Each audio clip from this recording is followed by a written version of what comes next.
psychotherapy, a lot of people, when they ask me about what's going on with their sexual pain, we talk about the anxiety and depression that tends to come up, and simply because sex isn't talked a lot about. And so this essentially starts to create a safe space for women to begin questioning their beliefs and values and messages that they've had over their time of growing up, for instance, through sexual education, through the media. And again, I'll get to those in a little bit.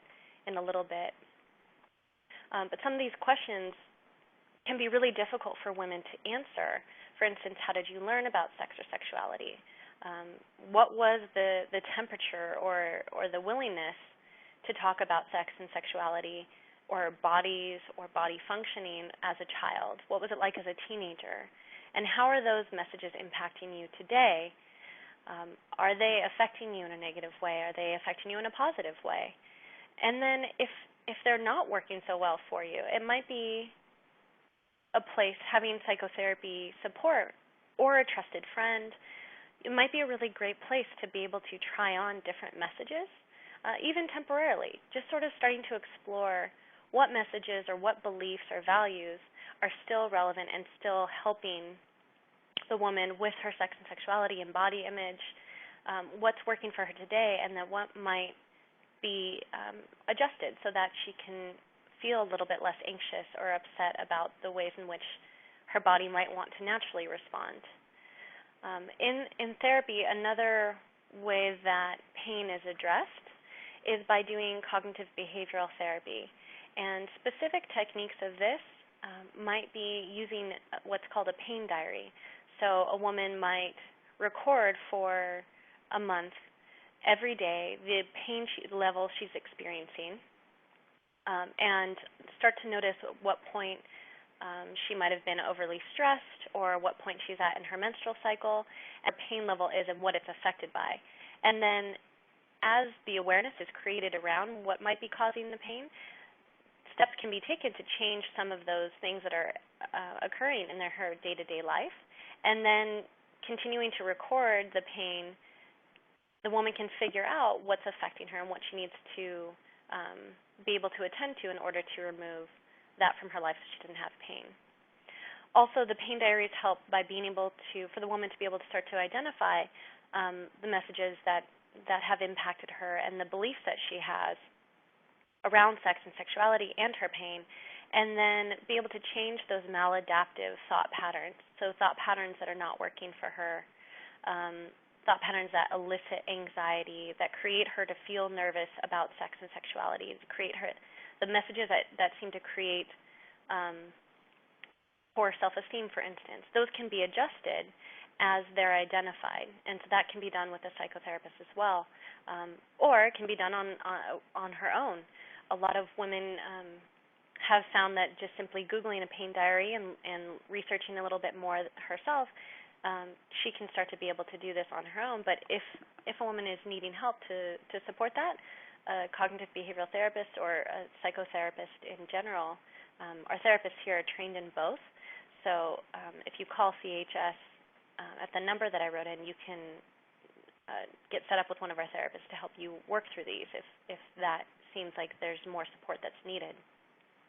Another thing that's helpful from therapists is learning more about sex education. Our sex education has been very limited to simply what's needed to know in regards to the changing body or the body that's going through puberty, and not specifically addressing bigger issues of sex and sexuality.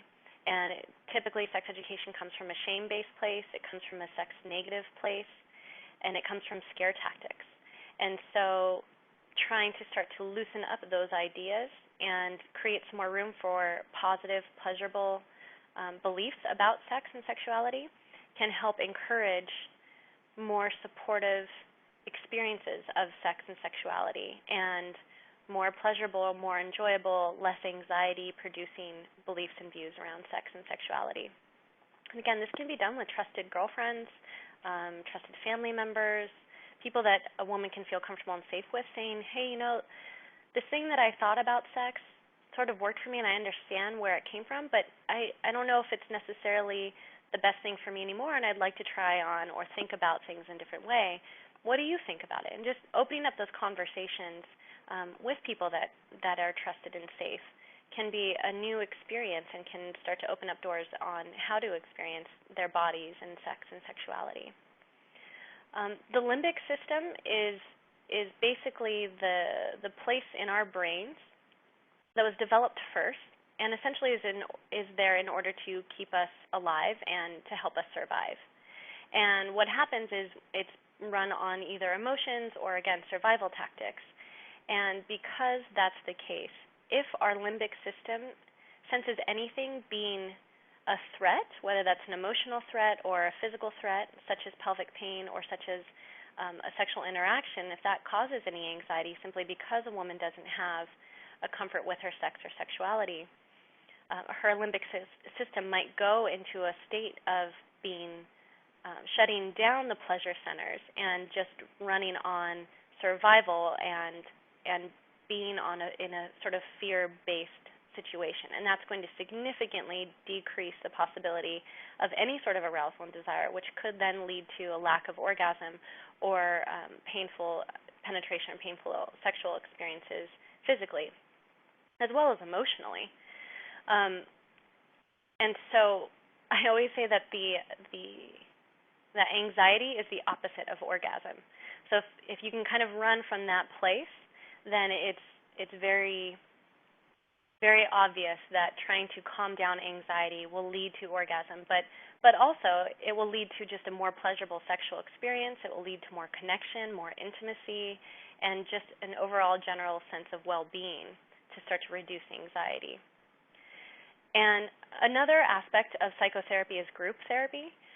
This provides a safe space for women to talk about their issues that they think that they're alone on, and finally they get to have a space of, oh, you too? I thought I was the only one who experienced that or who thought that or had any pain. There's not a lot of information about pelvic pain for women out there, and when they can get together in a group and get the support of other women, they realize that they're not so abnormal or they're not so weird or they're not so alone in their struggle. And having another support in addition to a trusted friend or a trusted health practitioner can be extremely beneficial in opening up the possibility for something more pleasurable, more enjoyable.